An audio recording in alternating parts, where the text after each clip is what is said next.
Hey guys, Samo here. Thanks for checking out the channel and its contents. And if you feel like it, please do subscribe. Thanks so much. Enjoy the video. Bye. And thanks for finding the time. Appreciate it.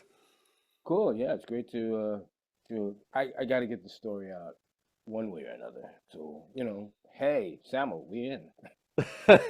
No, I mean I've done this talk with so many guys you played with, and it's just and I have you on so many records. And I was listening the other day to Steve Coleman and Dropkick and Black Science, and those records influenced me so much. And I was like, man, that's obviously you on bass, and it's you're killing it. I was like, why didn't haven't I talked to you yet? So yeah, I'm dropping the sorry line. to So hear it. I'm sorry to hear that you were affected by that, actually, yeah, it's true. No, no, but almost. But I wanted to start this talk, Reggie. But like you said, you've done so much stuff and so much to talk about. And I've done this talk also with your brother Kenny, and Oh, jeez. you're sorry for that as well, right? Yeah. No, you know he went a completely other way than you did, and because you immediately started to play with kind of more avant-garde-ish open musicians from Roland to Chico to Steve, obviously, and like how did this happen with you and your story with Kenny first when you were growing up and he was already basically playing professionally, right? Yeah. And Well, really, let's kind of tweak that just a bit. I met Steve Coleman in 1979 because of already, Kenny. shit, I didn't know that. Because no, I just met him. I was a 79. I was a junior in high school. I was trying to play basketball. I was playing in the orchestra and in the stage band, and he just came over to my house with Kenny. 'Cause they were doing a movie, and him, Curtis Lundy, and Steve were, what is it, when Peggy met Sally, or Okay. something like that. It's one of these kind of things. And one of the scenes was three street musicians playing out, I guess on Central Park or someplace, and they were the street band guys. So they came back to my house to listen to the vast record collection and whatnot. And they had an argument between whether it was an A flat on, what was it, on Donna Lee, whether it was an F minor or A flat at like the last four measures. So that was the conversation. Okay, now Kenny and I, we heard all the same music. We pretty yeah, we were pretty much in the house at the same time, but there was slight differences. I wanted to be an athlete, and he was playing violin and also drums. This was a thing. And then my father had such a large, vast, all these records that were there. And he used to listen to them, and he took to it like water. I like a duck to water.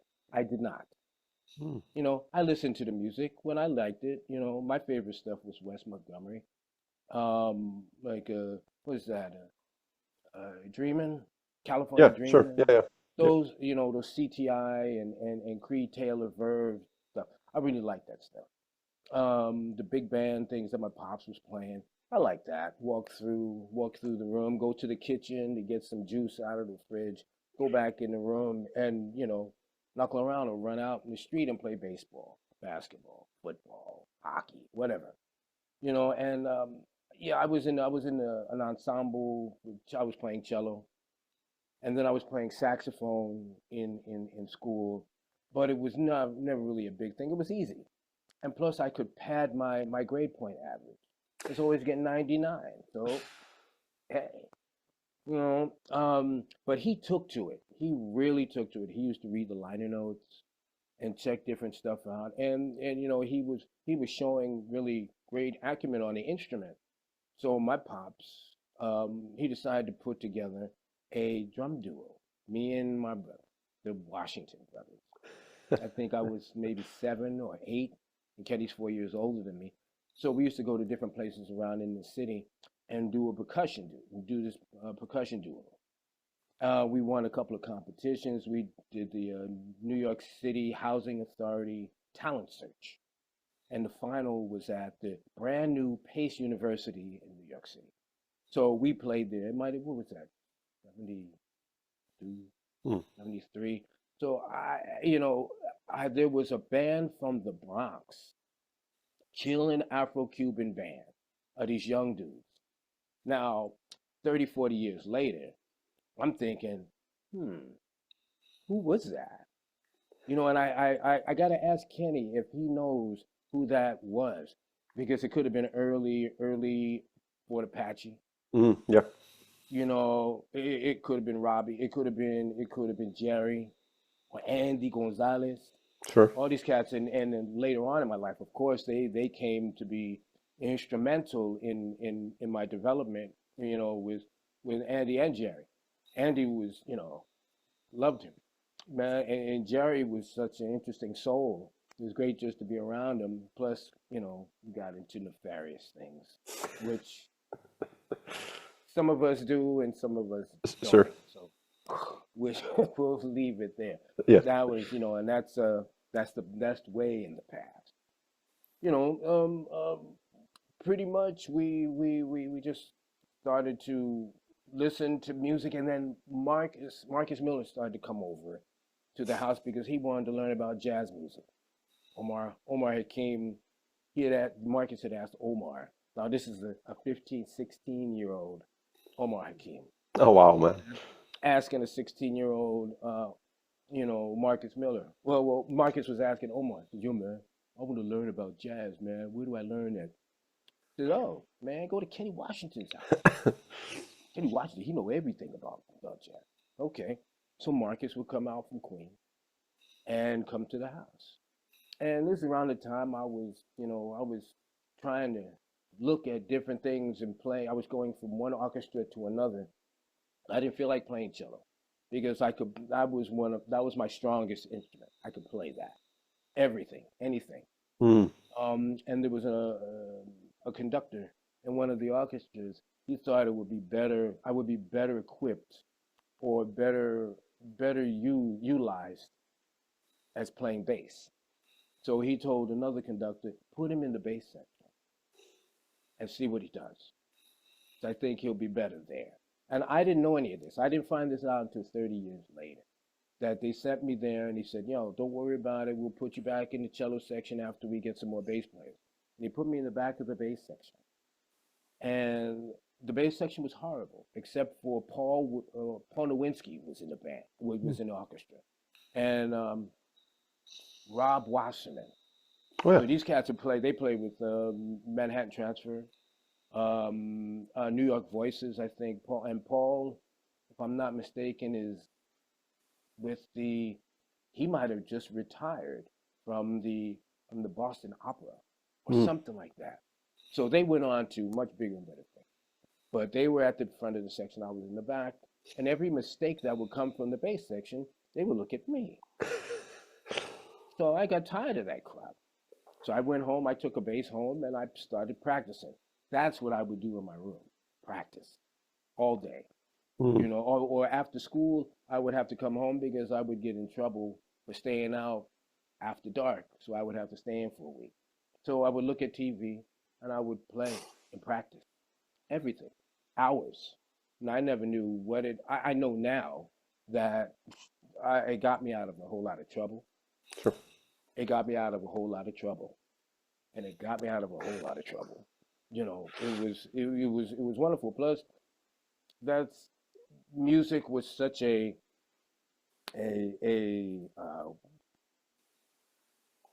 I started to understand how things work, man. And plus, and music was easy. It was real easy. You know, so Marcus started coming to the house, started looking at the bass, and Kenny was not one to like, yeah, come here, man, listen, check this out.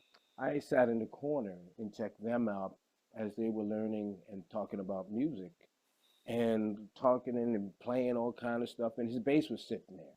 So I would look at it, and he would play it every once in a while, plug it into into our system. And so Marcus said, "Hey man, you wanna mess with it?" And, ooh. So well, tickle around on electric bass, man. It was kind of fun. So he started showing me a couple of things, and he asked him, "Yo, your brother's he got a little bit of this thing happening. What do you? Should I tell him something?" I said, yeah, go ahead if you want to."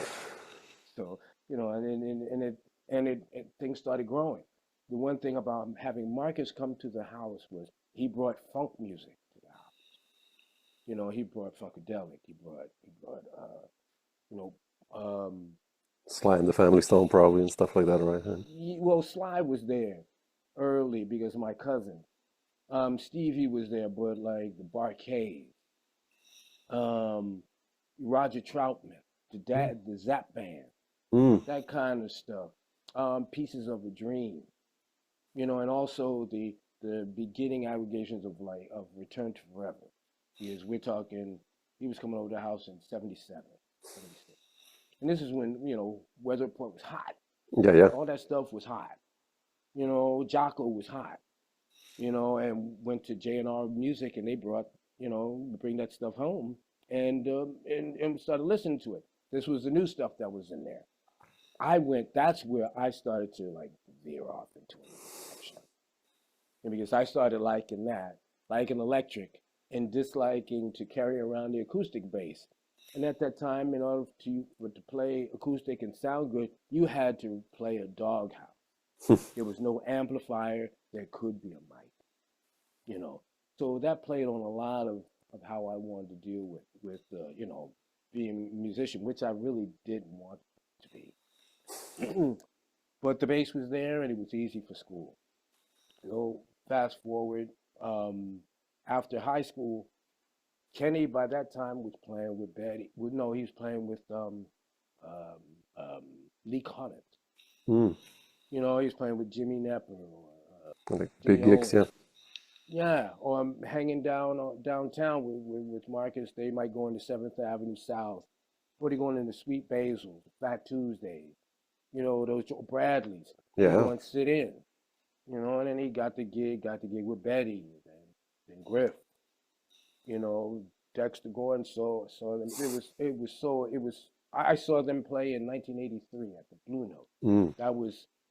That was when I started trying to gravitate back into the jazz idiom, because there were a few acoustic bass players that passed away and there was a void. And he was telling me, "Yo, man, you should get your acoustic chop back together, man." I said, "Nah, forget that, man. I want to have braids in my hair and run around." Let me see. Yeah, I started playing out on the street in New York, in Central Park, Federal Plaza, down at the ferry. And what were we playing? We were playing R&B. We were playing funk music. We were playing the top 40, and we were playing standards. The band was called Moments Notice. So we played. I played jazz. I went through the Faith book.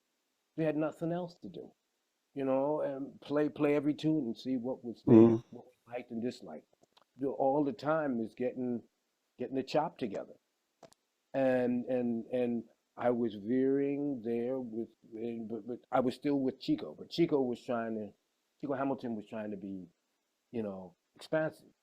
He had interesting people in the band, Kerry Yeah. Denegris Yeah. and Eric And Pearson. Eric, yeah. How did you get that gig with Chico? John Purcell. Wow, really? Okay. Yeah, I we love used to John, play yeah. with. Yeah, Yeah. and he was. I played on. That was my first recording session with Buddy Williams, Kenny Kirkland, Woo. Watson Brown, Marvin Horn, Joe Ford, and him and Lonnie Caver. Like I was, ah. But it was a wonderful experience. It got me into that ilk of music, but still I was starting to veer further off. And Eric was the one that got me in the band with Ronald, with Shannon. Because it was So basically the same band, right? It was Carrie, Eric, and you, like with like Chico's. It was basically Chico's band in a way, but yeah, almost. he grabbed those, and we did a couple of things with Vernon Yeah. and Melvin, who taught me how to play two bass.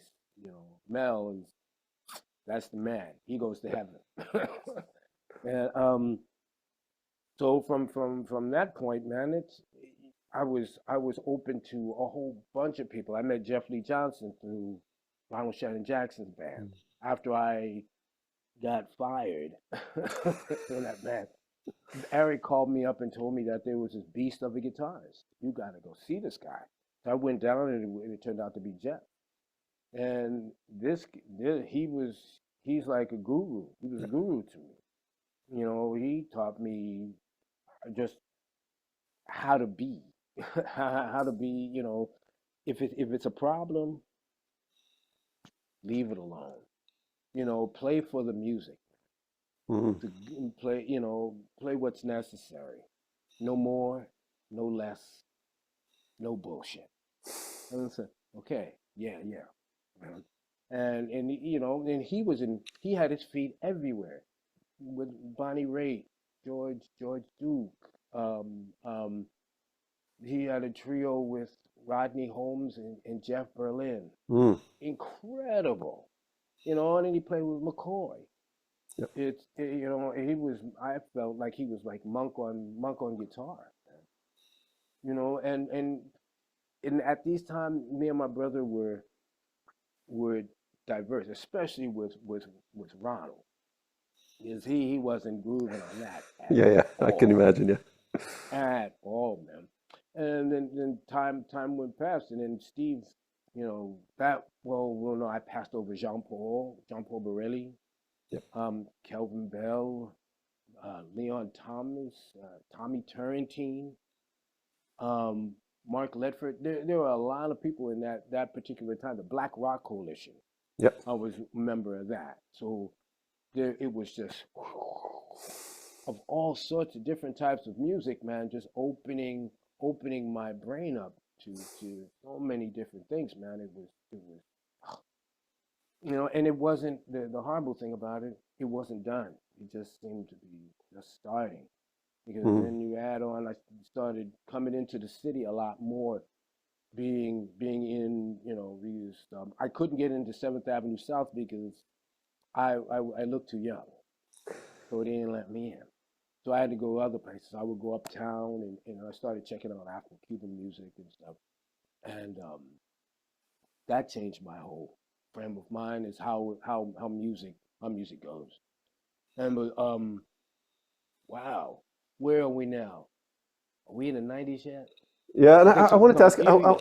I wanted to ask you about Chico and Ronald. They're like two amazing drummers, quite under the radar still in my especially Ronald. I mean, Chico, it kind of get mentions, but also not enough. But like, how were these guys as band leaders towards you guys? Because you were young cats there, and Yeah, we were young and hungry.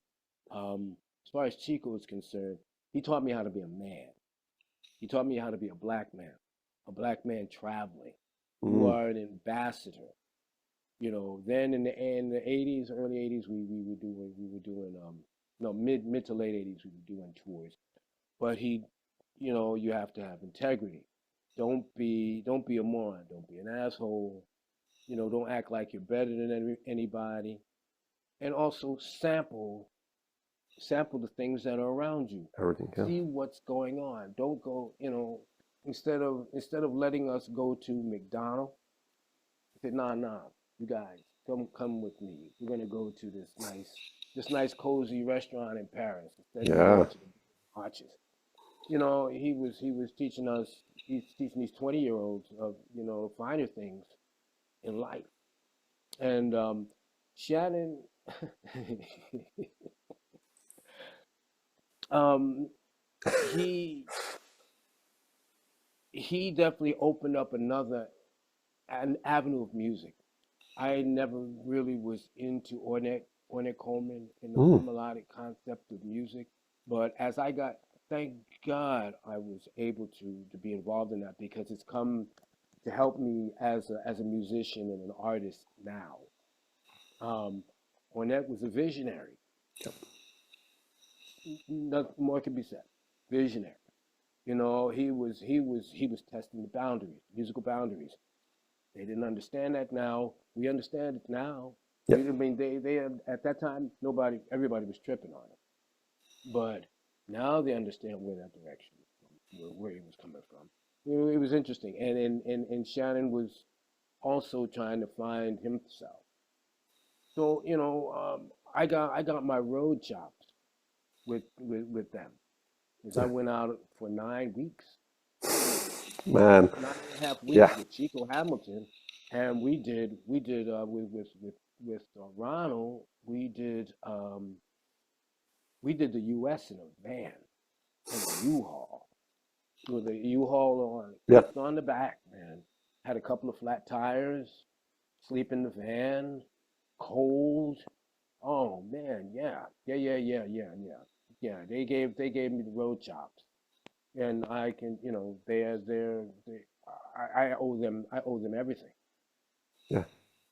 Yeah. Incredible. Yeah, I love those guys. I mean, it's so important for, Chico especially he introduced so many guitarists, to the world.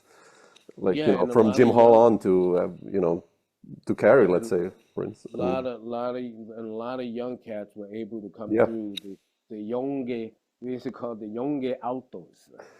There were a lot of alto players that came through that. exactly. Yeah. You know, Also because of Chico, I was able to meet um, Arnie Lawrence. They also they helped in getting me back, get my head out of my behind. And got me into school, got me to go to the new school. I Mm, didn't stay very long, but I was able to, reattach myself to to to to me and what I have to say, because I was going through the motions. Plus, there were so many things that were going on geopolitically in the states, in New York, particularly in like from '83 to yeah. '87. The crack epidemic was booming. Unfortunately, got pulled up in there. Luckily, God, they I was I had my base. I had my base, and that's what got me through all this shit. Was that instrument and the desire to play music was one thing. So I owe a whole lot to just the bass as an Mm, instrument.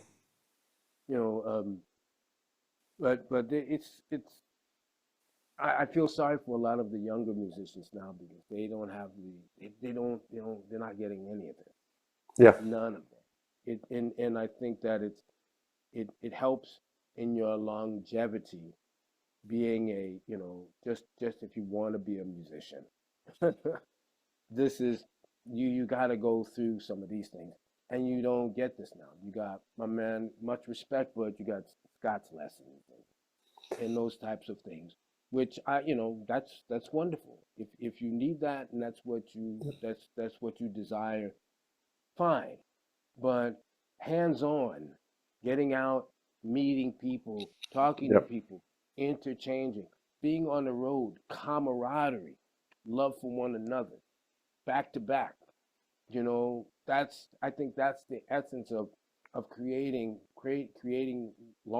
longevity. My man Branford Marcello, his band, those cats were together for a long Yep. time. That was just from school, the hang, from Berkeley.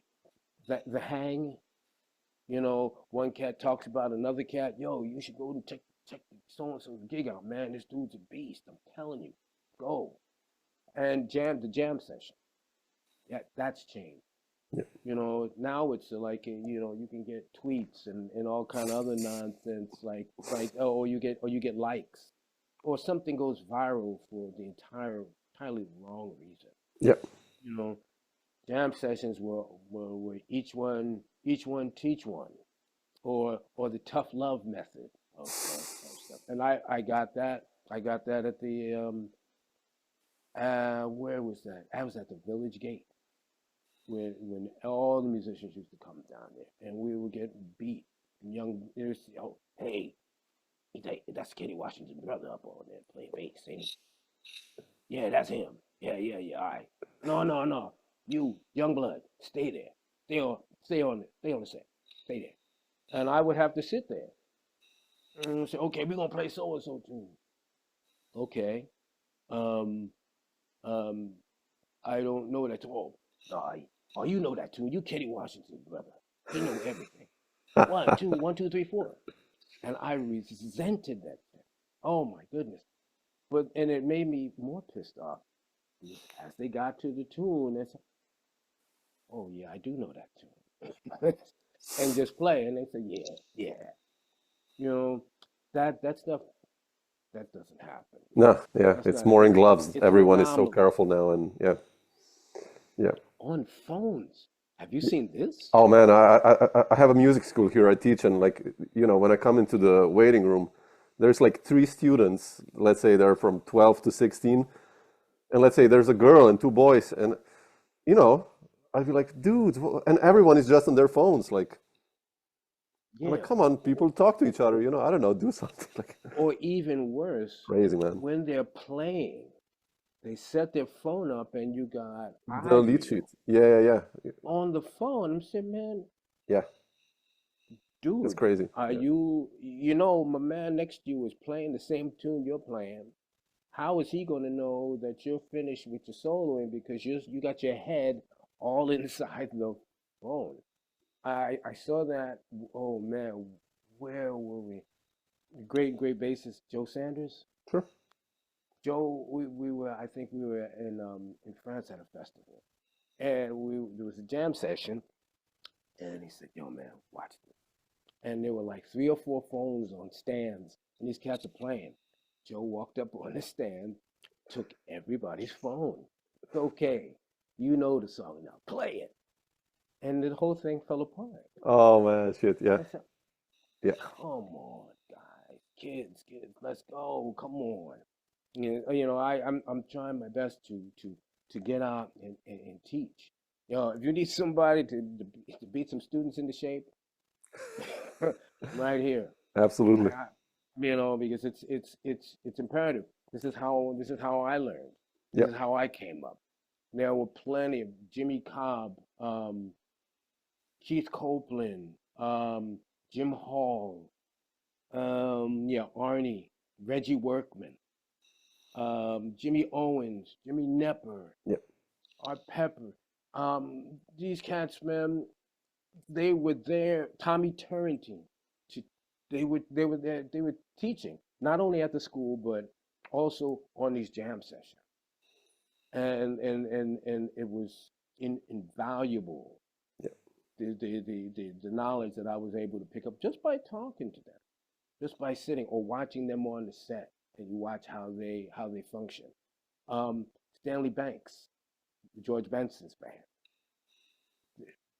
premier bassist from the 80s, 90s on, and he just taught me about consistency. Mm, Being able to watch him at some of these clubs in New York during the late 80s and 90s, just to be consistent. He's still playing with George to this day. He's on what is that? Broadway, yeah, the live in yeah, LA. yeah. That's him and Buddy Williams. He's still playing with George. That's I was It's taught rare. Yeah. people like that: longevity, loyalty, consistency. You know, being on time.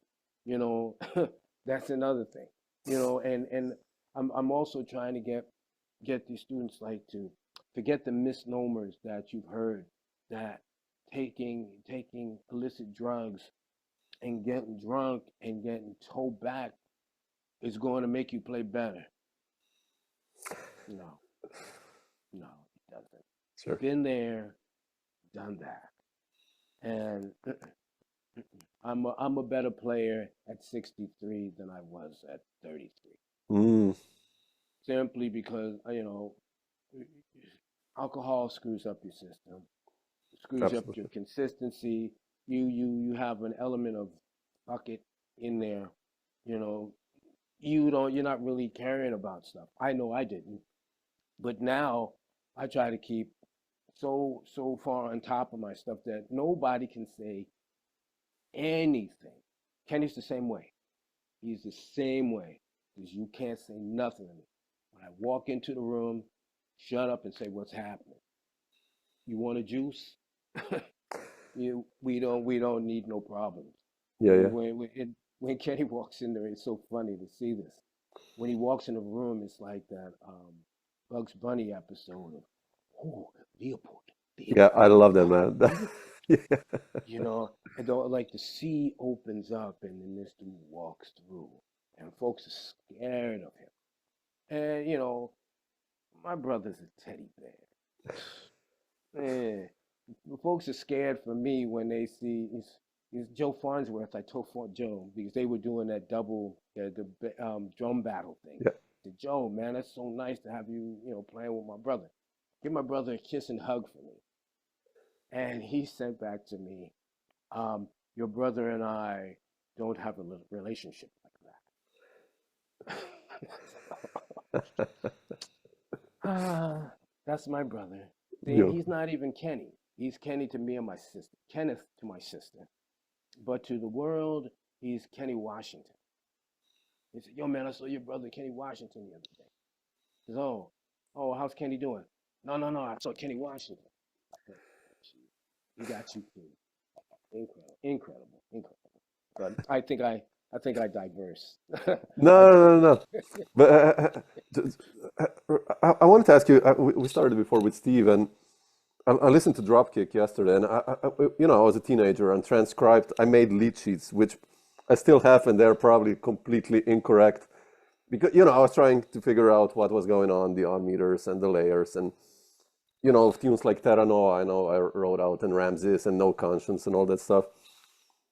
How was it for you to like start playing? Because Steve was introducing new concepts, completely new, I think. I mean, not completely new, but in a way, yes, he derived some yeah, funk and or not, but he made his own thing and playing with Marvin Smitty, those things, which you really have to keep your shit together just because he's in. he's He's in, but in he the can mix, throw you man. out like in a second. Like, what was the whole vibe with Steve and playing those All tunes and right. that music? And All right, that's around 89, 90. I was playing with Jean Paul Borelli. I was doing stuff with Kelvin Bell. The Black Rock Coalition was kind of rocking, and then with Jean Paul, I was working with a young Rodney Holmes. Rodney started playing with Clyde Kreiner, great pianist from the '90s. He was a Wayne Shorter student. okay, Man, you got to check this I cat don't out. know. Okay, Wonderful. His name is Clyde Kreiner. right on. I was playing. We did a record. It's called "The Color of Dark." Mm, Also, he did an album before that with Omar Hakim and Marcus Miller, and it was right on. you can listen to it and you hear the teachings of Wayne Shorter in his writing. And later on, as I got to know Wayne through Dave Gilmore, um, I saw even more similarities in his compositional, his penmanship, the way Wayne writes out Hmm. charts. It's immaculate. Yeah, It's a story within. It's a masterpiece within itself. I've seen Wayne Shorter written parts. It was like I'm touching the grail, son. you know, and when I think about it, Clyde was very much in that type of zone. And the musically he was writing. So Rodney got me into playing with him. And my reading chops rose exponentially playing with this type of music, his music, because it was the very, very beginning of what they called smooth jazz. hmm, But this music, we were it was a little bit more edgy than what they would want to deal with now. So I was up. I was in it. I was, what you got? Okay, I'm good. Um, David David and Greg Osby called me to audition for Steve. So I went to his house and he had just they were doing Rhythm People. They were yeah, getting ready to record Rhythm People, and he had the music that he put some algorithms or whatever program he programmed the computer the Commodore. Did he have a was that 512? Which Commodore was Probably that? Commodore that back then, yeah. That was before Amiga and those yeah, Ataris kind of, yeah. Yeah. And he would just he would put some kind of program in there, put the floppy disk in there, and then TUI, the computer would spit out these notes from whatever he programmed in it. Then I guess he tweaked it. This is what I remember. And Mm. then put it on paper. Now, during the audition, he brought these tunes out, and I was looking at the stuff, and it's like, oh, okay, what else you got? And he looked at me kind of weird. So, how about this? Okay, what? And so he didn't say much to me. He didn't say much to me at all. Um, but to my surprise, he called. He called and left a message at my house, and my first wife sent me a text. No, sent me a beep. He sent me a message to my beeper because I was a foot messenger. And I had a package. Yeah. I'll never forget this number, 135 Watt Street. I still don't know where this place is because I was going there and I got the beep from my first wife and I went to the phone. Just, Steve Coleman called you. He wants to know if you want to go on tour. I got a box in my hand. What do I do with this box? I can't find 135 Watt Street. What am I going to do? I said, man, I'm not going to keep this job anyway. Put the box down and I walked away. And I never went back. I didn't get my check because you get extra money. I was gonna get a nice little change because I had a tie. I used to wear a tie being a foot messenger. You get extra money.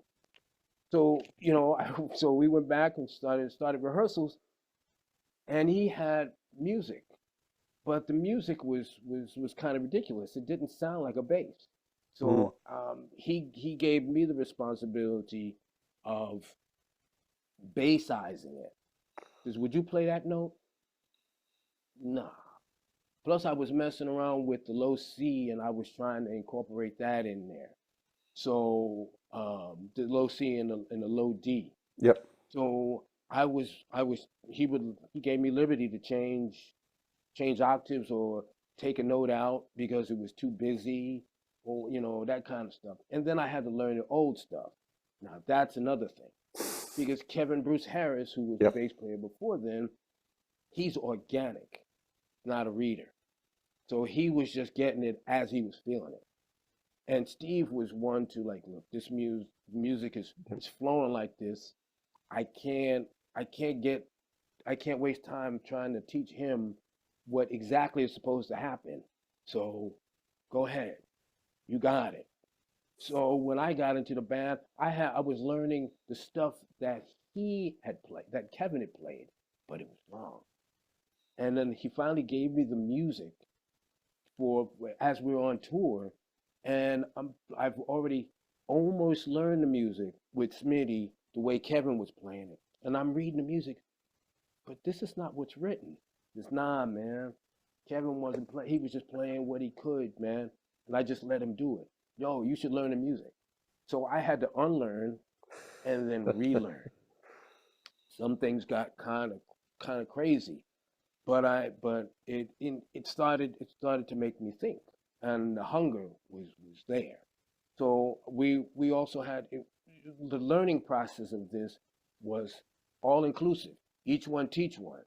We did a lot of those things. We were learning on the road. We were playing on the gigs, and then we would get on the train for 3 or 4 hours, and we were in some of those coaches, first class coaches where they had 6 seats. We put all our stuff in there, and we would sit around. It looked like a circle, and we're up there singing and stuff. We're Mm. Oh tapping the man. drum parts. We're tapping the drum parts, and we were doing exercises like each person. You would have to know the guitar part. You would have to know the melody. You would have to know the drum chant. You would have to know the bass. And then after a while, everybody knew everything.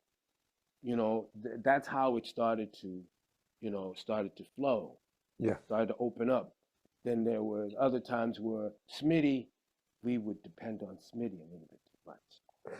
And he would call us Jay Leno because we were leaning on him for one. So every once in a while, Smitty would drop the one, and you can hear it on a lot of those things where Yeah, he yeah, would purposely not play a one. He was just testing us to see where we were, you know, and it helped. It helped me. I don't have problems with time anymore. Forget that. If it's set, so what? It's just why is it odd? I don't understand yeah, why it's odd. Sounds fine to me. I can do this, you know, And Smitty put it there, and then Gene made it fun. Gene Lake made it funky, And Gene, he's there. That was another interesting um, resurgence or just a new route. yeah, No, not a new route, a new branch going off in Five Elements because Andy, the time when Andy replaced James Wideman, and then Smitty was replaced by Gene. The band got more soulful then. Gene and I had another connection. We had an yeah, R&B absolutely. connection, Yeah, and with me and Smitty, we had a jazz connection. That was like, oh man, being on like the big Kahuna on the surf, man. I was on my surfboard on a big stupid Smitty wave, and don't mess up. If you mess up, it got kind of crazy.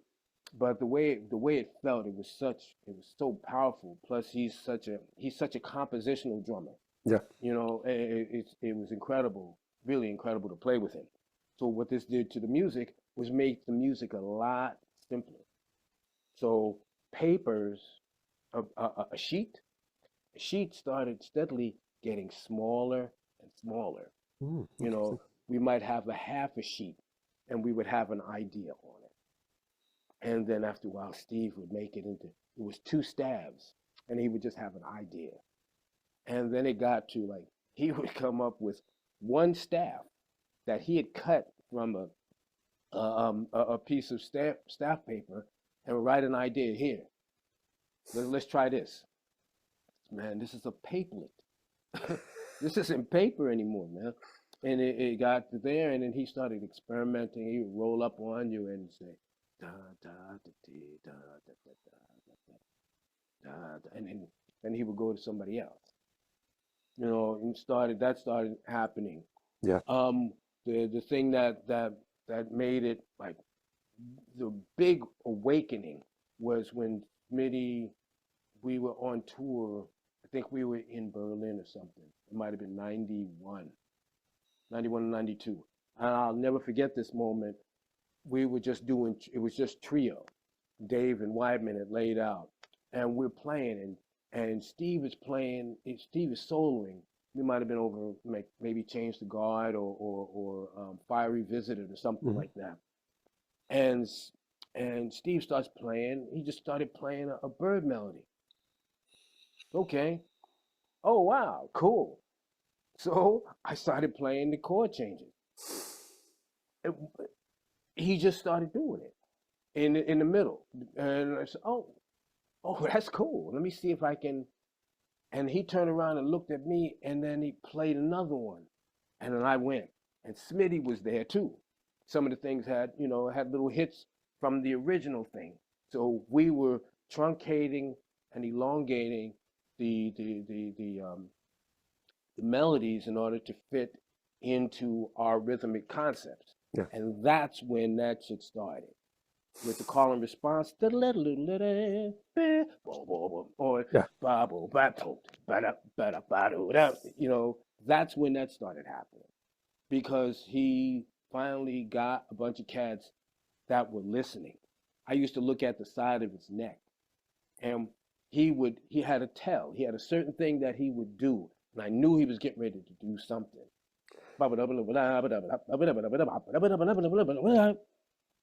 And we were in. And this helped with my rhythmic concepts because then you had to do the same thing that drummers do with the independence, Yeah, changing, okay, you're playing at this tempo, and he says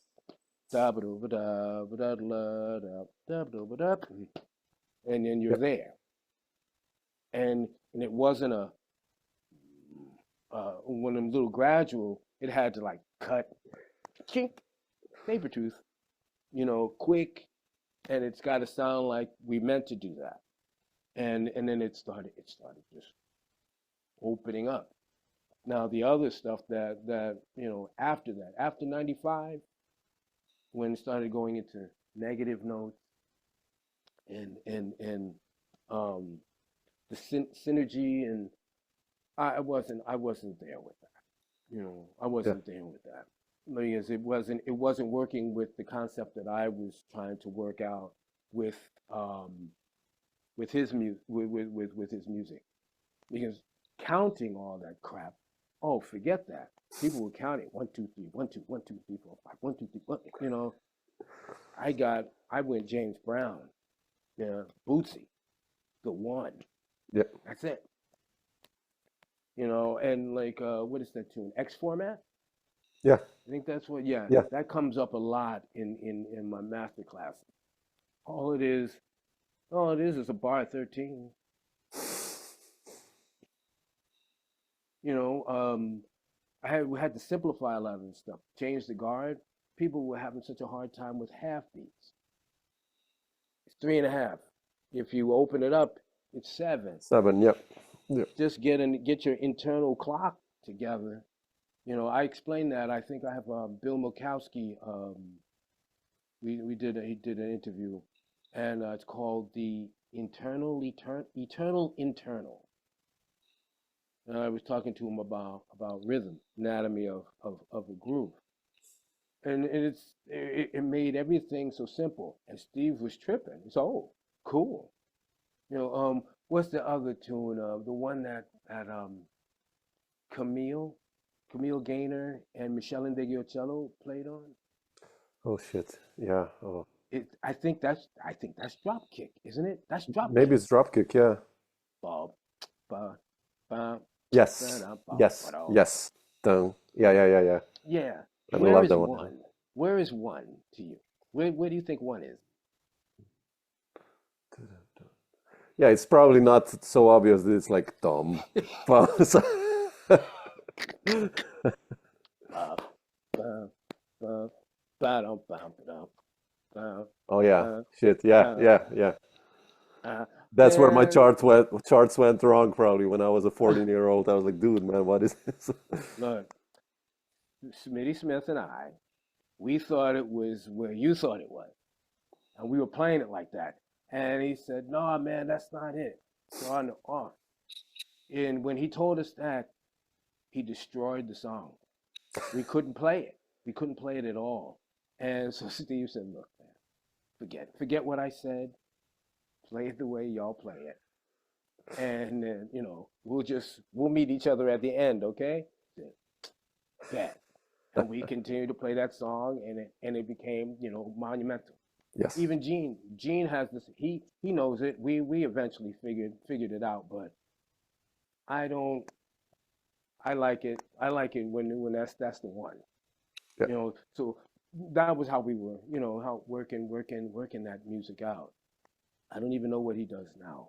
I'm curious. I'll find out in a couple of months because we're doing a master class together Oh wow. Beautiful. in Annonay in France. Beautiful. So it'll be very interesting to talk to him after. Let me see. I played with him. We went on tour, I think in 2005. So 20 I think that years. was the last time that I was out on tour with him. I sat in with him a couple of times. We are avid boxing fans, and we talk about that type of stuff instead of music. Yeah, yeah. I was hoping that we would get together and do what they call a reunion. I got 4/5 of that reunion on my last tour with Robbie. It was Robbie Coltrane went out with me and David and Gene. We did that was very interesting. Ooh, But we kept talking, thinking about and talking about Steve. All we need now is Stephen Douglas. that would have been killing. Yeah, it definitely would have been. I'm gonna talk to him. I'm gonna bend his arm and see if we can get something happening at least by the end of the year. Beautiful. Man, yeah. Yeah, that music, like I said, it's changed my life. Yeah, I'm very Really. surprised. So, I have a student. I had a student a couple of years now that's in Groningen. His dad came to a gig that I was doing with his son because I was doing New York Comes to Groningen yeah, series. that thing, yeah. Stay there for a week. So this young man's father came to the gig that we were doing together, and he said, "Man, I saw you 30 years ago at the domicile in 19 blah blah blah blah. Man, you don't know how much that changed my life as far as music, man. You know, I turned my son on to music. I was letting him hear that shit." I said, "Oh, okay." I hear that a lot. It's Yeah, crazy. People listen to that music and then they have been affected. I can hear everybody. absolutely. Emmanuel Wilkins, wonderful, wonderful alto. Yeah, yeah. Oh Emmanuel was man, great, yeah. him, my man Ambrose Akamisia, excellent trumpet player. He was. I remember seeing him when he was a little boy at Palo Alto in California at the summer music camp. Him and Jonathan Finlayson Mm, were the same place. I first met Jonathan there. He might have been 12 or 13 years old. Him and Ambrose. Ambrose was about 15 or 16, and amazing. they were loud trumpet players. But look at them now. Yeah, It's wonderful. I'm really happy to affected a lot of these young, these well, they're men now. yeah. And band leaders and composers, and that's Yeah, important. Yeah, yeah. They just did a tour with Ambrose. The what is that? The Honey from a Winter Stone. yeah. Killing, killing, man. He's got to do that again. We had a whole bunch of fun. It was really cool to play with, and just to get to play with a string ensemble. Yeah. Because I really like to play with string ensembles. I wish he had wanted me to play acoustic bass. Then it would have, I could have went back home just for a moment, just for a little while, just for a little while. Reggie, speaking of trumpet players, I wanted to ask you about Roy and the RH Okay. factor. I mean, I think that changed the jazz world in a way, like completely. It started to, you know, in a way as Steve did. Like I think that period of Roy, especially, adding Common and D'Angelo and Erica and mixing all that together with hip hop and obviously funk and still the jazz lineage was there. Like, how was it like to work with, and especially that album from 2004, Hard Groove? I mean, that's how was the vibe back then recording that stuff and ending? How did you end up with Roy? Roy, well, Kenny. Ah, okay. One time Kenny told, well, when they did that Young Lions thing with Mogru, I think Yeah. Mogru was in that band. Uh, um, was it Antonio? Antonio Hart. Heart, yeah, probably, yeah. He was Blake in that? Um, there were a couple of cats, and Kenny was playing drums in that band. And we were kind of hanging here and there, because I was going to some of those gigs of Kenny's. Says, yo man, yo, there's this young beast, man, this little mofo. He play trumpet, man. Yo, he plays the hell out of a love song, man. This dude would be a ballad player. I'm Mm, telling you, he's a beast. I was like, oh, really? And you hear about Roy and his antics and all this other craziness. I met him. Uh, I first met him with on Steve Coleman session. wow, wow, really? Um, is he on Drop Kick or that other one? He's on. Dun, dun, dun, dun, dun, dun, dun, ba-dum, bum, bo, ba, ba, do, ba, da, ba, da, do, ba, lo, la, bo, bo, Mm, bo, ba, bo, ba, bo, da, ba, do, ba, da, da, da. Oh, ba, ba, do, ba, da. Yeah, is he on that? Well, Steve came to it, man. He came to one of Steve's sessions. Steve, of course, sends the music because he knows this shit is hard. yeah. And man, Roy walked in there. Says, "Oh man, yo, Man, I didn't get a chance to check out the music, man. Uh-oh. They started playing the stuff. Man, he nailed he nailed that shit almost by sight reading it. And God, it was amazing. And me and Steve looked at each other and said, "Yo, homie's the truth. He's the truth." And you know, he played through that solo on some of that stuff, and he did it all in the session. We and Roy was such a just a flippant soul. It took a couple of times for me and him to meet each other, and it took over a joint, puffing some weed. That we reacquainted each other with each other, man, and then we started to see each other on the road. They were going on the road. We might see them leaving a venue, and Five Elements was coming in. Oh yeah. So we were like gangs. Yo, what's up? Respect. You know, passing in the night. It was like that for a while. And Roy, we would consistently we would see each other. We would hang, we'd puff, we drink, act stupid together. Around '95 with Branford and Buckshot LaFunk. Yeah. When I got in that band and we started touring, Roy is on that. He's on introducing Buckshot LaFunk. Buckshot, yeah. He's on that. So he came out of that.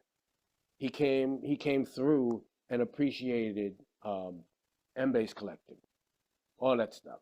Roy Anthony Hargrove is a funk. He's a funk trumpet player.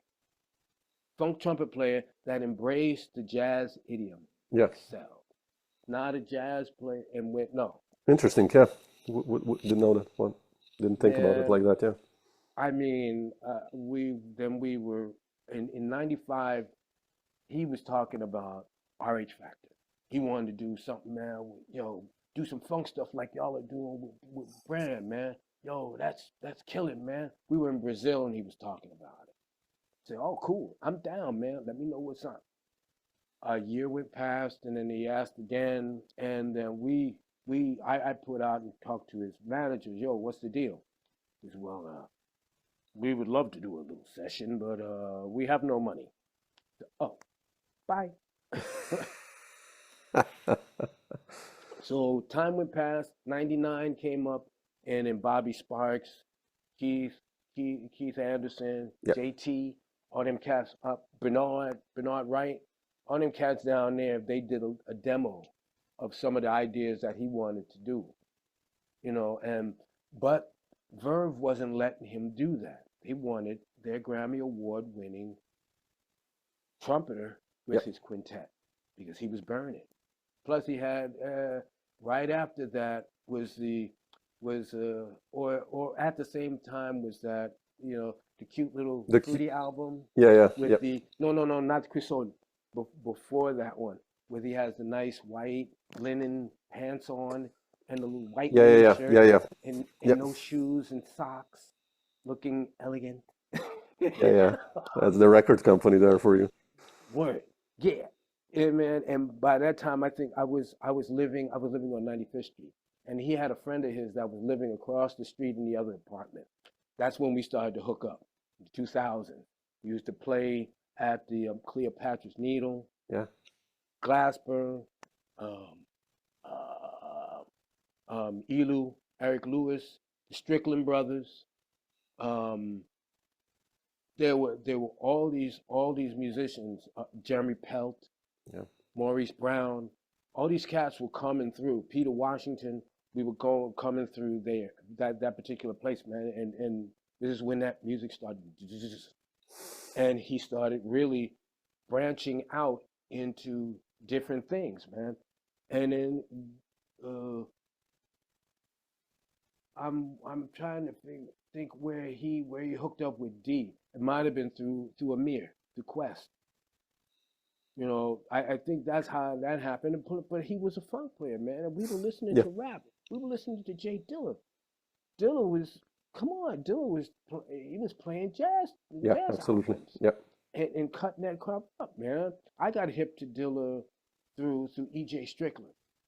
man. But it was like it was right up my alley because I was brought up with that. The beginning of hip hop, 1978, 79. I was going to Queens and Suffolk Boulevard to watch Easy, Busy Bee, Spoonie G, Fabulous Five, Yeah. all them cats, man. We were going to check them out, messing around and popping acid and drinking Mickey's Big Mouth beers and dancing all night. You know, Roy knew about all of this stuff, and he was trying to incorporate it different ways into his music, man.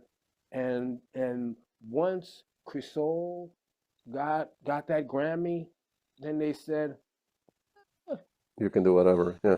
"Yeah, we'll Kind of. let you go have a little bit of fun there, but when we want you back, you better come on back."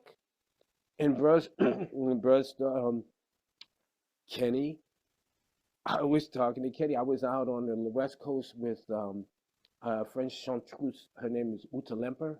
Oh, yeah, sure. Yeah. No. Man, I was working with Uta in her quartet, and Kenny called. Kenny called me. Said, "Yo, man, what you doing, man? Where you at?" Yo, man, I'm in Frisco, man. What's happening? He goes, "Yo, you know your boy's in the studio, right? I thought you was in the studio. That's why I was calling." My boy, who's my boy? My boy Roy. Yo, he's in the studio.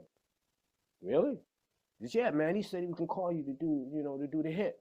So, oh, really? Yo, you better call that fool. So, okay. So I called up Larry, and is his manager, Larry Clothier. He says, "Hello, Reginald. How are you, sir? How are you doing today?" He says, "What are you doing right now?"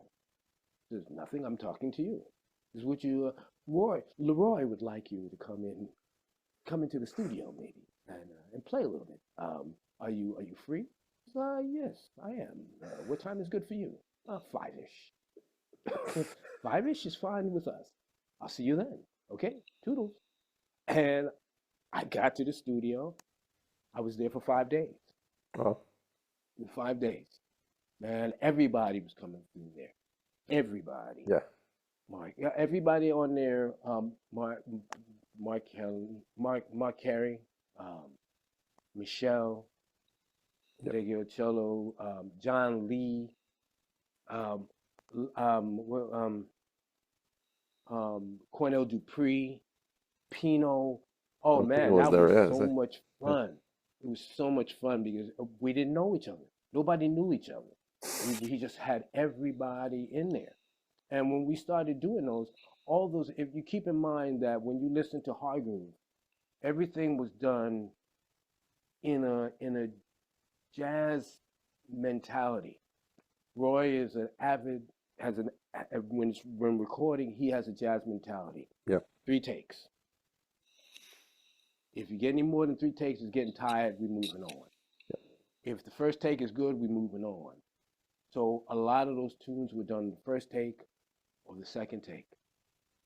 Um, Bop Drop, first take. You can hear it because I made a mistake at the end. And I lived that out like Tommy Flanagan lived out his solo. Giants. Yeah. Yeah. The band goes one way and the bass goes someplace else. And it's recorded. It's there. Yeah. There was so much stuff going on. There was music flying every place, um, musicians coming in and out. I was laying out on the couch. They did Forget Regret at like 4:30 in the morning. Pino had to leave for a 9 a.m. flight to go back to London. So they said, "Yo, forget it, man. You don't have to. Just go back to sleep." So I went back to sleep, and they did Forget Regret. Um, those tunes were ideas. He brought ideas. Juicy is an idea. We did stuff together. Me, him, and Willie. We were just doing trio. Trio Mm. has the interludes. Yeah. That was just those type of situations. It was so organic. Yeah. That's how it And sounds like. Yeah. That's the word. Yeah. Yeah. Russell Elevado was the engineer for that. So they were both, they both had visions. They were putting stuff together. Plus, they had been there because they had locked out the same studio for D'Angelo for a couple of years to do Brown Sugar, Brown sugar, yeah, absolutely. Brown Sugar and Voodoo. They're I was told that they were pretty much like the same session because there were so many tunes. Also with Hargroove, there's another album of tunes from that session.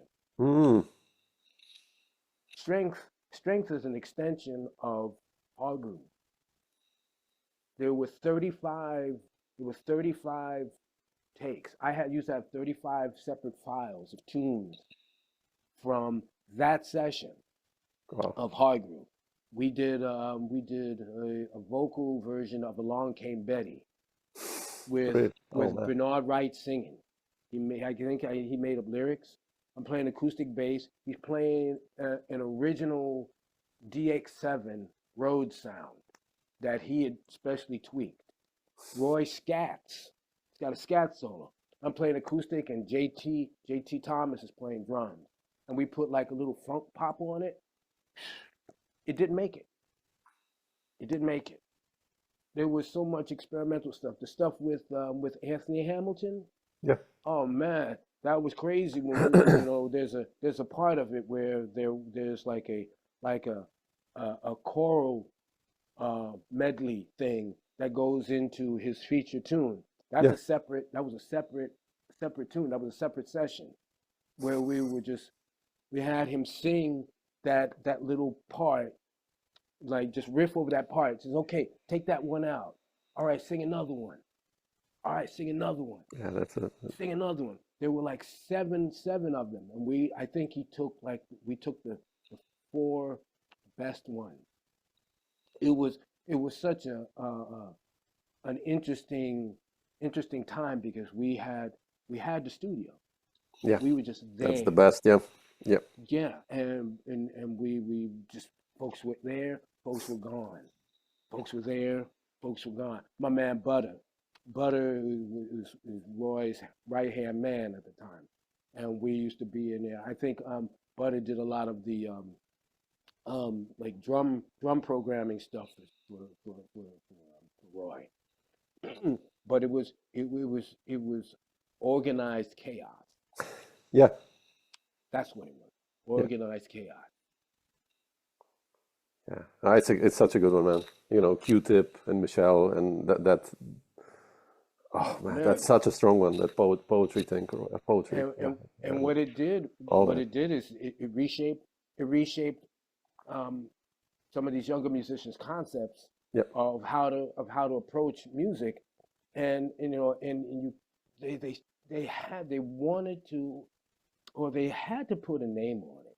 Why, it's jazz. yeah, absolutely, Jazz or absolutely. jazz R&B. They called it neo soul. I think that's what they call it. It's neo soul. And it's like, what? Okay, okay, whatever. Just as long as you know where it came from. Where it came from. There's a pocket of musicians that were up in there. Rob, Glasper he's what some of the first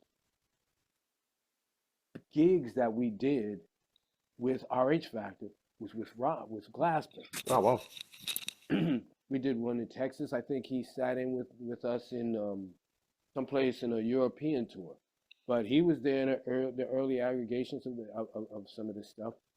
Um, and you can see it, you can hear it, how it affected their music, absolutely. and in the way some of these rappers, the way Common progressed in his stuff, Q-Tip too, Q-Tip, you know, absolutely. Yeah, most Def used to come to yeah, them gigs, man, and check stuff out. You know, they knew, and it was so cool to see this because it was a coming together of like-minded people, and this shit was yeah. about to get big, man. Amir, Questlove, and Hub, man, they were hanging out with us in with M-Bass Collective, Really? Oh man. 92, 91, 92. Before they were fat, Yeah. they came and sat in with Buckshot LeFunk in Paris in Wow. 95. I mean, Do You Want Before More? they It has got fat. Steve on it, right? And all those Hmm? cats. I mean, Do You Want More? Their album. It has Steve on it and the Jazz Cats and Blowin' and it's Yeah, like the Roots. Fantastic, man. Yeah. yeah. Let me see. It was Some of 95. those cats they were coming out the same time as like Kokaye, Yeah, sure. Sub Zero. I love those Um, guys. Yeah. my man, my son. Oh man, Black Indian, Joshua. Those cats were coming out the same time as Black Thought. Black Thought, Black Thought was in M Bass, Really? first Oh, M Bass. Him and Tariq. wow. Man, They that'll be did some they did the cool stuff to hear. yeah they did the Hmm. Umbria Jazz Festival. I Really? would Shit, love man. to hear that. Yeah, it was a bomb, son. It was really crazy. And then right after that, kaboom! Yeah. They got big, man. They and Hub, man. I've always loved Hub because he was, God rest his soul, no nonsense. Yeah. That's meat and potatoes. Meat and potatoes. Boom. You want bass? You get that dude. You don't need no solo for what? Boom. That's why I love Michelle. Michelle, that's my girl. Meat and potatoes. That's mm. Yeah. You get some groove, you get an ism, and it's funky. What more do you want? Yeah. You know. So Roy was in there. He was trying to pixelate with all sorts of people, man, and you can see it to this day. I see how it's turned itself around because I get people asking about it. You know, what were you guys what were you guys doing? To be honest, it was just we were just having fun. Yeah. Verve gave it a little bit of love, and we toured. I was out on tour. I lost an apartment because I was out on tour with Roy for so long. Man, I was at that thing maybe 2 weeks, 3 weeks from the year in 2000, 2003. Wow. 2004 was worse, because we were playing, and it was like a well-oiled machine.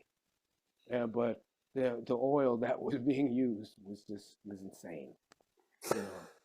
You know, as far as it was the typical funk band. You see, well, not everybody. It was just a faction of us that were smoking and drinking and acting foolish. But you couldn't really tell. You couldn't tell in the music in a way. I can. In Steve Coleman, all those albums was 14 CDs. Uh, you could have I could have gotten an endorsement with Heineken. Oh man, I would not hear that stuff. I mean, I have some bootlegs of that band, and it sounds killing life, man. It's just like, Oh man, what do you have? Because I have one of Reflex. mm, When okay, the band kind of disbanded for a second, and also it was right after my daughter was born, and Steve wanted to do trio, so he called this trio Reflex. We were gonna do it with Smitty, but they had a falling out, so it had to wait. And then once Gene started to get really comfortable in it, we went and we did 21 we did 21 dates, one after the other. oh I man, think we started in Greece, then we went yeah we were in Thessaloniki, and then we did a week in Athens, and then we did all these and that's where we honed everything. Everything was tight. It was horrible by that time. He could just say "butt up," and we knew where he was going. And so that's when Andy Milne got in there, and he had to work that out. yeah, And then Robbie Coltrane got on, and from there think where did we went from? We went to metrics. See, and then let me circle back. Roy was down. Roy was there. Roy had something to do with a lot of this stuff, Interesting. Yeah. and just because he was opening up the pot to other folks, man. You know, and I can see it in the past, man. There was so many of us that were there, like James Genus, Jason Moran, um, Nasheed Waits, Taurus Mateen. Sure. That was Steve. We used to do double bass stuff. Mm. Me and Sean Rickman and was it Nasheed? Nasheed and Genus. I think that's, or it was a Tane and Genus. It was sick, man. This is Yeah, crazy. it is. Yeah. And these cats are they're the whole palette, the musical palette opened up. It wasn't straight ahead jazz. We can't wear our suits anymore with this. You know, it's starting to get to something else. And this was all in there, and certain people were stirring this pot. Branford Marcellus was stirring this pot. Roy, Yep. Steve, who else was up into that zone? Oh man. And then you had on the other side, you had your straight ahead cats, but they were appreciating what was What happening. you were doing. Yeah. Yeah, yeah. They didn't mess with it. A couple of cats tried to get in there, like Victor Bailey. Victor Bailey wanted my gig. Really? Oh man. Oh shit. Yeah, man. The first album he heard Rhythm People. Yeah. Yo, man. Yo, Steve, man. Yo, man, y'all are killing, man. When you go out again, man, you ought to hook me up. 'Cause I think he was out. We did a double bill with Bill Evans. Oh yeah, he was playing with Mitch Foreman and those guys and Bill Evans. Yeah. Right. Yeah. Yeah. And Mitch, we were hanging. And then and he saw that gig. Okay, I'll go. Yeah, it was insane. All this stuff is happening. Yeah. Victor was on Mark Ledford's album. He was trying to get some funk stuff. Next thing you know, so it wasn't so to us like when Victor went to start to play with Madonna with Omar. Yeah. Exactly. I would get a house too. And I asked him, so yo man, so what was your what you do that for? He said, house. I said, yeah, okay, yeah. Makes Um, sense. but it was such a great melting pot of opportunity and stuff happening at that time. Man. And then it sprouted people like I said before, Ambrose and Maurice Brown. Now I hear Roy in Marquise Hill.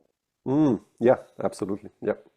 Wonderful, love that cat. In fact, I'm trying to get him to do a quartet with me, and it's being fun. I'm switching. I'm going to where my wife was doing her meeting. Is supposed to be doing something downstairs. Okay. Yeah. All No. right. No worries. We can slowly wrap it up so that I don't take your Okay. whole morning actually. So. Hey man, But I man. got nothing to do. I got teaching tomorrow, so it's the only thing I'm doing now is I got to clean up the house. Yeah, I have to cook, so my wife is working from home today, and I'm the chef at home, like so every I'm the day. chef. I I've love been the cooking, chef. man. Yeah, me too. I've been since I've been here. I've been in Brussels for it's been 20 years, Wow. All just right. Yeah, about. yeah. This is one last question. Like, so you were playing with Roy, you were playing with Steve, all part of the New York scene, and then you moved to Europe. Like, how was that like Yeah. for you? Like, this decision and playing in Europe. How, I guess it was a big Um. change, or not really, or Yeah, it was kind of big. I did it because I was well. First and foremost, it was a love. I met my now wife in New York, but I was over in Europe with Roy yeah, so much, and I didn't have a place really to stay. The music scene after 9/11, it was kind of abysmal. And plus the word of mouth thing at that time, Roy would when Roy would go out of town with the big band or with the quintet, with that stuff, they thought I was out of town. Mm. So that made it really kind of difficult for me. And I wasn't really working with Steve that much. I had Roy's gig. People were avoiding me because I was on Roy's gig. So, oh man, he's playing with Roy Hargrove, man. Oh, he ain't gonna play with me, man.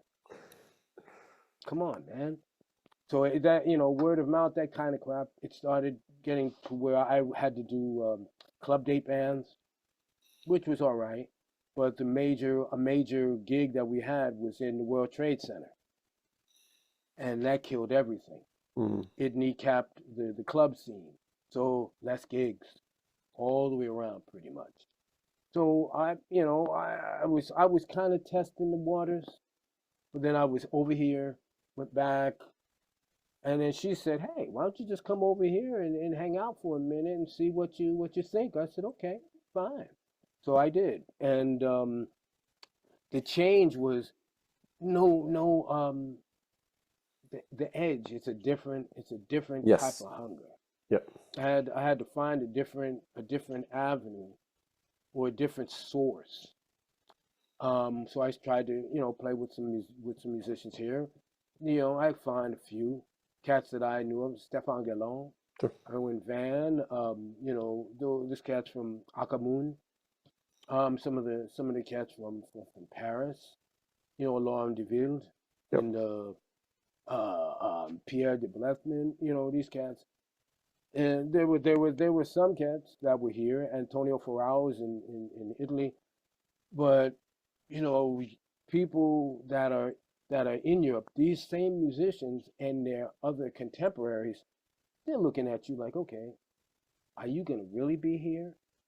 Are you gonna really stay? And you get frozen out. I didn't have work for like 9, 10 months. Thank God for John Paul. John Paul Borelli told me, yo man, don't take the lowest price. Don't take them, man. You're gonna be hurting. I know it. You're gonna be hurting, but don't take that gig, man.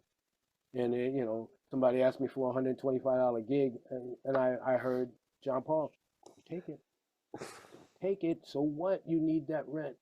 You wait. You'll make it. You'll make it through. And then I'm kind of made it through. Folks just, oh wow, he's here. He's staying. Okay. Well, what are you gonna do? So I started incorporating, and working with Belgian musicians. That's what they were complaining about. I was bringing my own. You're bringing your own, and you're just doing that. You're not. So I started using other people, and I started incorporating Belgian cats with American cats.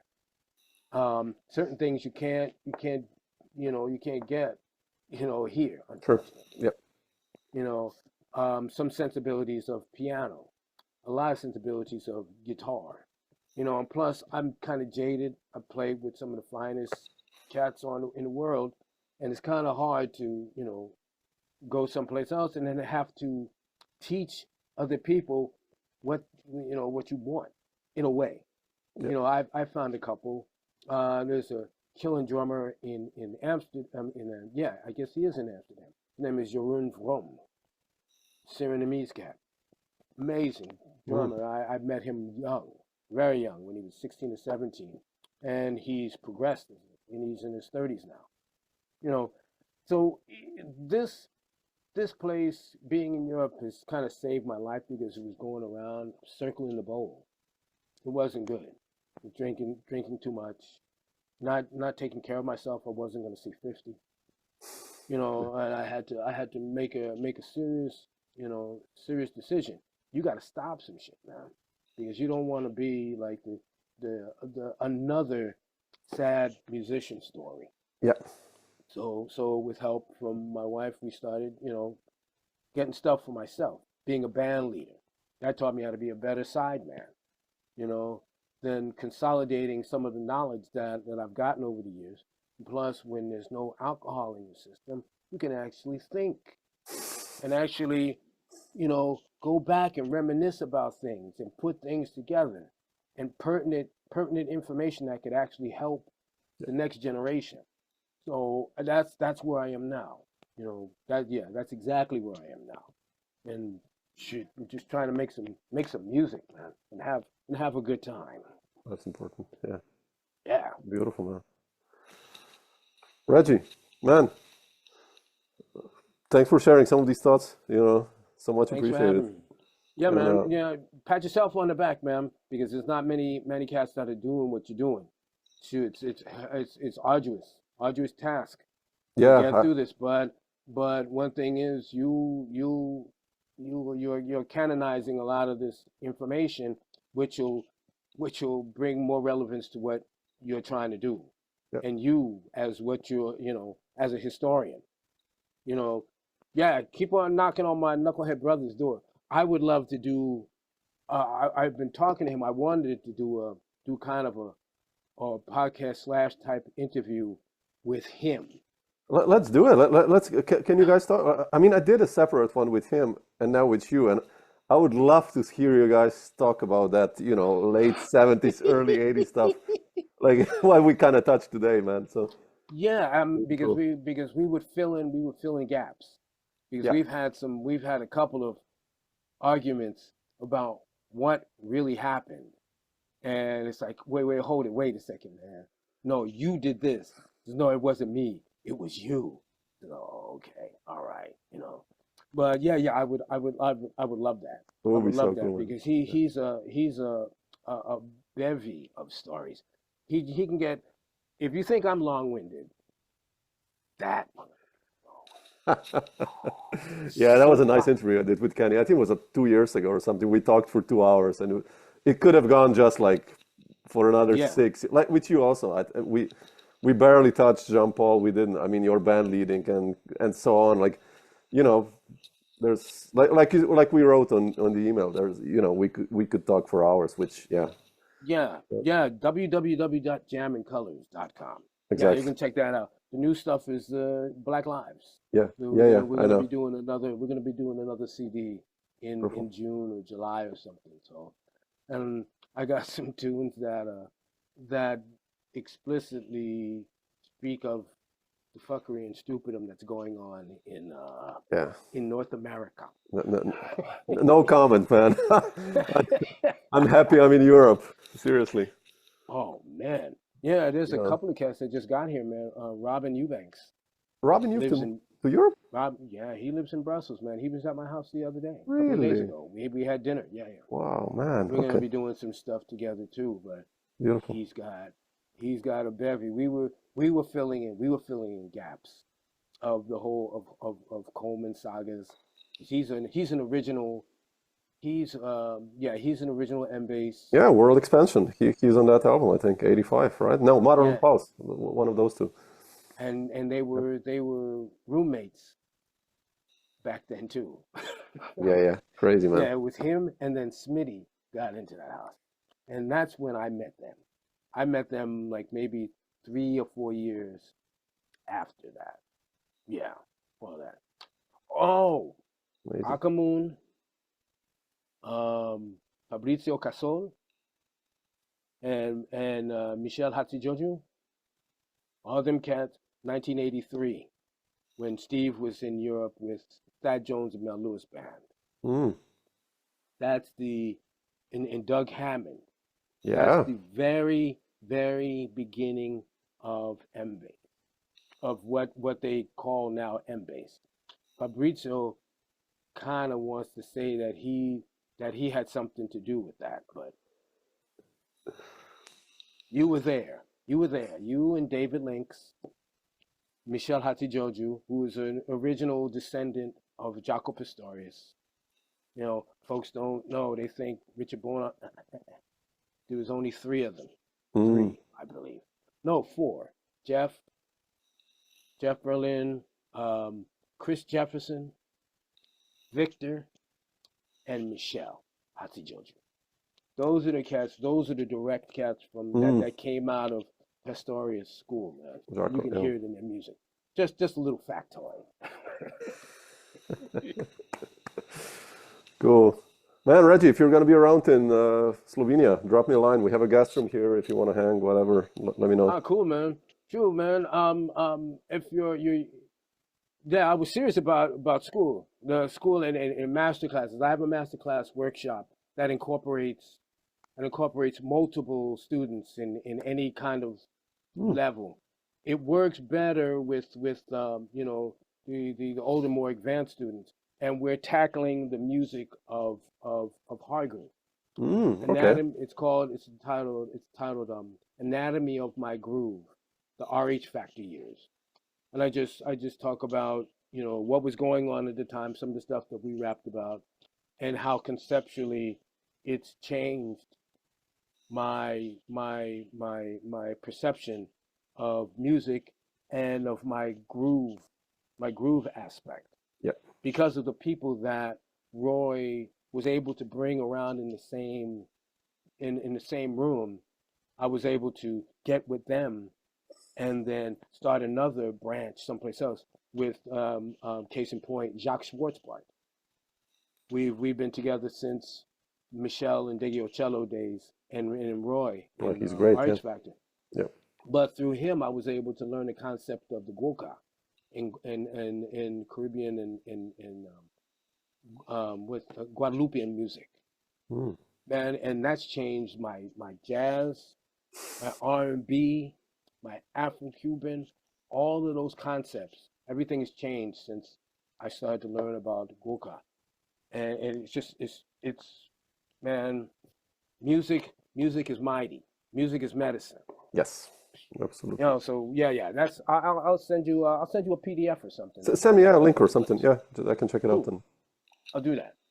Great, man. Yeah, and if I'm in Slovenia, man, I'll give you a holler. yeah, let's meet for dinner or whatever. I'll cook Cool. something nice. Oh yeah. In that case, Mo Demley, I'll bring my fork and knife. Yes, do that. Cool, man. I'll send you a link when this is out and we can then share it and everything. So Okay, great. Thank you, cool. man. Thank you too. Take care. Bye. Bye Ciao. bye.